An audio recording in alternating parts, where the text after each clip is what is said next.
श्लोक से ये होगा कि आपके काम काज धंधे में फर्क पड़ेगा। लोग आपकी बात नहीं सुनते, सुनना शुरू हो जाएंगे। घर परिवार में आपका क्या होगा, यानी कि बनती नहीं है तो बनना शुरू हो जाएगी। नहीं चलता, घर परिवार फैमिली में सदस्य में उसकी नहीं बनती तो उस व्यक्ति को दान करना चाहिए। खिला दो दोस्त, मैं ऐसे ऐसे लोगों से भी मिल चुका हूँ। पैसे होते हुए भी 10 रुपये नहीं खर्च कर सकते, किसी को खाना नहीं खिला सकते, कैलकुलेशन मारते हैं। मैं खाना जाएगा ना, वो आपको आशीर्वाद देगा और हजारों नहीं लाखों रुपए कमा लोगे। यानी कि चुप रहने से मनुष्य के संकट खत्म हो जाते हैं, दुखों का नाश हो जाता है दोस्त। ऐसा पड़ता है, बट जो हरामखोर होता है वो बोलता तो नहीं है, बट कैरियर पे वो चोट जरूर मारता है, वो पीठ के पीछे वार जरूर करता है दोस्त। ऐसा मतलब ये है कि जब व्यक्ति को अपनी समझ आ जाती है, अपने काम की समझ आ जाती है, लोगों की समझ आ जाती है, जब वो एक नहीं समझ सकता, जो व्यक्ति अपने आप को समझ सकता है, अपने आप को चलाना शुरू कर देता है, तो दोस्त उसको कोई दुनिया में ऐसी ताकत नहीं बनी जो उस व्यक्ति को रोक सके कामयाब होने से। शर्मा हर बार कुछ ना कुछ मोटिवेशन वीडियो स्टोरीज कुछ किताबों से पढ़कर नॉलेज लेके आता हूँ आप लोगों के लिए। तो दोस्त आज मैं आप लोगों के लिए श्लोक लेके आया हूँ। इस श्लोक का क्या बेनिफिट है, क्या मतलब है दोस्त? इस श्लोक से ये होगा कि आपके काम काज धंधे में फर्क पड़ेगा।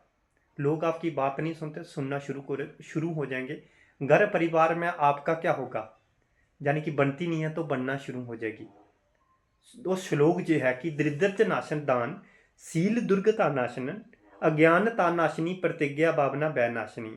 इसका मतलब ये है कि दान करने से दरिद्रता नष्ट हो जाती है, दरिद्रता घर से चली जाती है।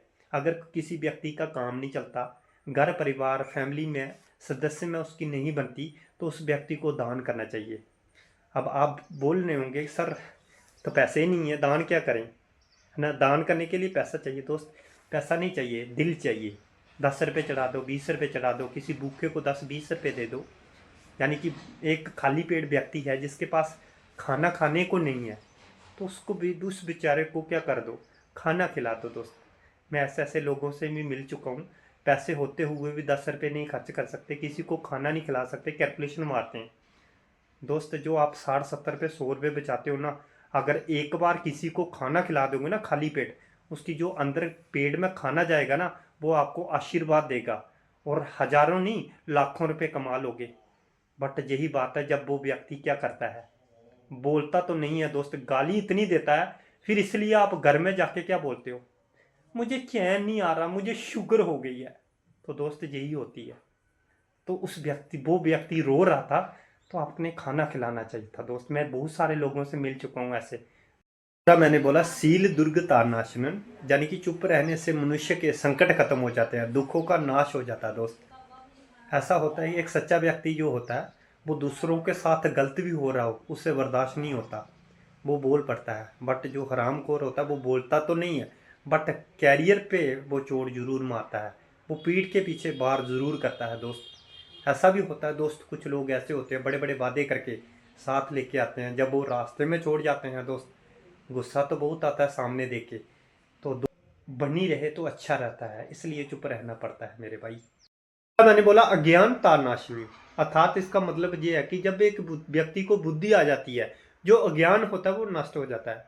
अर्थात इसका मतलब ये है कि जब व्यक्ति को अपनी समझ आ जाती है, अपने काम की समझ आ जाती है, लोगों की समझ आ जाती है, जब वो एक व्यक्ति अपने 90% दुनिया क्या करती है, दूसरों को कहने पे चलती है, बट सारी दुनिया को व्यक्ति समझ सकता है, बट अपने आप को नहीं समझ सकता। जो व्यक्ति अपने आप को समझ सकता है, अपने आप को चलाना शुरू कर देता है, तो दोस्त उसको कोई दुनिया में ऐसी ताकत नहीं बनी जो उस व्यक्ति को रोक सके कामयाब होने से दोस्त। फोर्थ मैंने बोला भावना भयनाशनी, जब एक व्यक्ति किसी चीज को चाहने लगता है, प्यार करने लगता है, यानी कि उसके पीछे पागल हो जाता है, साहस रख लेता है, दृढ़ निश्चय कर लेता है, तो उसका जो डर होता है ना वो खत्म हो जाता है कि लोग क्या बोलेंगे, मैं कर पाऊंगा कि नहीं कर पाऊंगा, यानी कि कहीं बेइज्जती तो नहीं हो जाएगी दोस्त। उसकी जो चाहत होती है ना, उस चाहत में वो पागल हो जाता है दोस्त।